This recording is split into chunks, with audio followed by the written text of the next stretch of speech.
আমি রাস্তায় আসছি, তোমাকে দেখতে পাচ্ছি না। কি হলো কি জানি বাবা, আমি তো চাপে পড়ে গিয়েছিলাম। আমার দাদুটার কি হলো?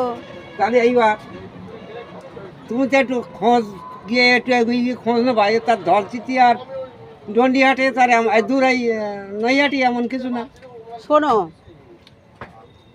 আমি বাড়ির সামনেই ঘোরাঘুরি করি, অন্য কোথাও যাই না, ঠিক আছে? তুমি আমার বাড়ির সামনে দিয়ে যাতায়াত করো, আমি কিন্তু তোমার বাড়ির সামনে দিয়ে যাতায়াত করি না। তাহলে তোমার উচিত আমাকে দেখতে না পেলে একটু তুমি একটু চলে যাবে আমার বাড়িতে। হ্যাঁ ঠিক আছে। কারণ তুমি তো আমার বাড়ির সামনে দিয়ে যাতায়াত করো, এটা বুঝতে হয়।